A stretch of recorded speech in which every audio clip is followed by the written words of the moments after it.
How to transition from employee to entrepreneur. How can you move from having a regular 8 to 5 working schedule to being in full control on when you work? How can you, from hating to see your boss every day at work, become your own boss?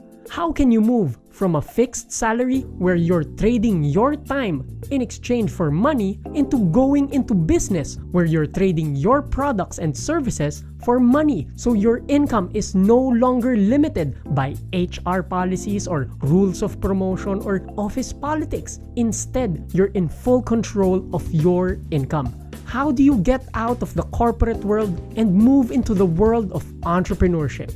If you've been wondering about these questions, then this episode will help you because you're going to learn the 4 changes you need to make in order to transition from employee into entrepreneur. And don't worry, these changes are simple and can be applied by any employee of any level. And even if you don't have a business idea yet, or even if you don't have any capital, or you have 0 business experience, by knowing these 4 changes, you're going to move closer to becoming an entrepreneur. With that said, let's get started with change number 1, and that is to master your motivation. There are 2 sources for motivation: internal and external. Many employees are used to relying on external motivation to get things done. In the cubicle world, if you screw up, you have all these external pressures to perform. If you don't do this, you'll get a negative performance review. Your colleagues will talk about you, not to mention your boss will probably shout at you. The positive is also true. You're also rewarded externally. If you do well, you get that promotion, you get more money, your boss will praise and recommend you. But in business, as an entrepreneur, you cannot rely on external motivation anymore because you don't have a boss that will get angry. You're your own boss. You won't get a performance review. You won't have any deadlines to meet. So, to get things done, you need to first master your internal motivation. This means doing things because you choose and decide to do them, not because you have to do them, not because there's a deadline, because there are no deadlines in starting a business. Now, if you're a procrastinator, don't worry because relying on your internal motivation can be learned. It is a skill that can be developed. Your willpower is a muscle that can get stronger and stronger the more times you use it. So, if you feel you need to start working out your willpower muscle starting now, do this. Choose one task, any task, whether it's at home or at work or for your hobby, and do that task just because you choose to, not because there's a deadline, but just because you decide to do it. And that's how you start mastering your motivation. The next change in order to transition from employee to entrepreneur is to number 2, manage your money.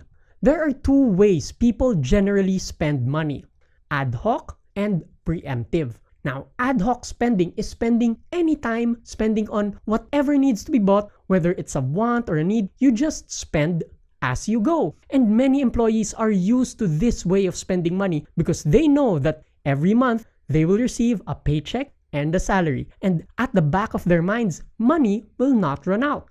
But when it comes to entrepreneurship, you will need to have a plan on how you'll be spending your money.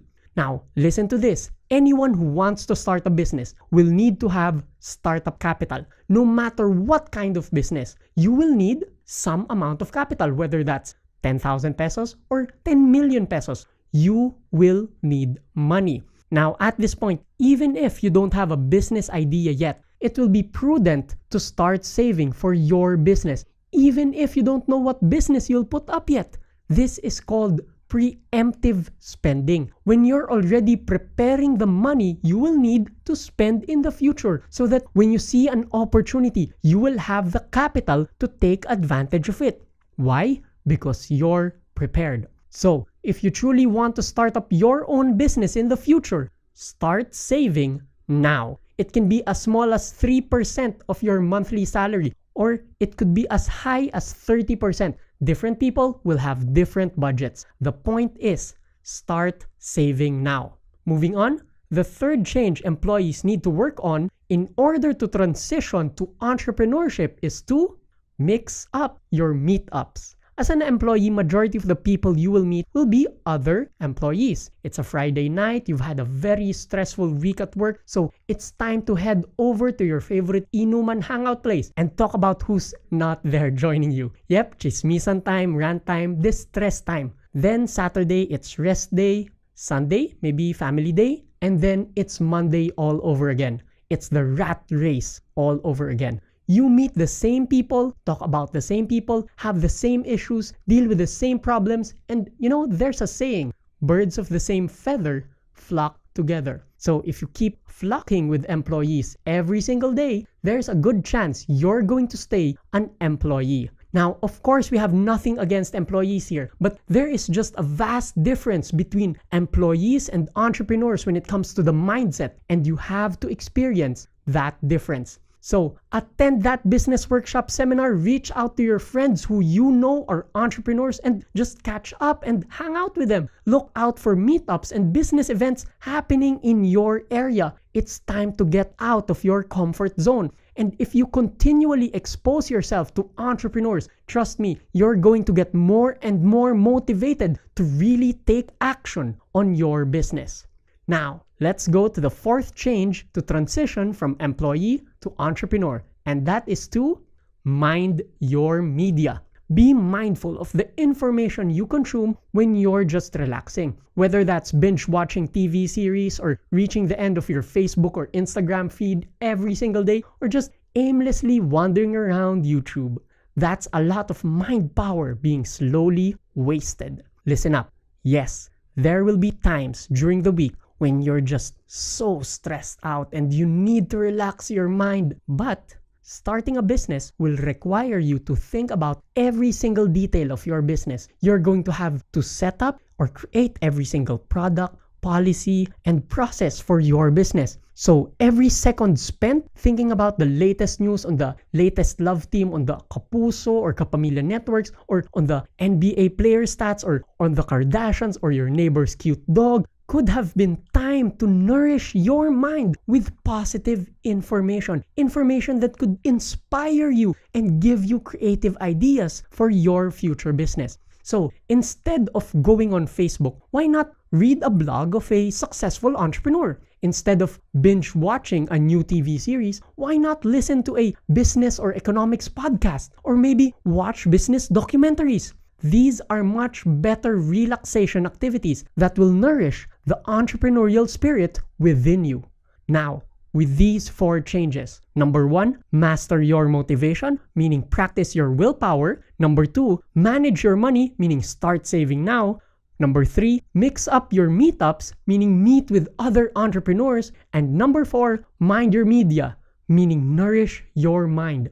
With these four changes, you will get to experience what it's like to think like an entrepreneur, and it all begins there. Of course, you don't have to do all these 4 steps at once. Simply start small and grow from there. Maybe this week, aim to reach out to an entrepreneur friend. Then next week, revisit your budget so that you can start saving. It's okay to start small. Remember that the transition to entrepreneurship will be a journey, and it's going to be made up of small baby steps. And as you keep doing these baby steps, you'll find yourself transitioning from being an employee into becoming an entrepreneur.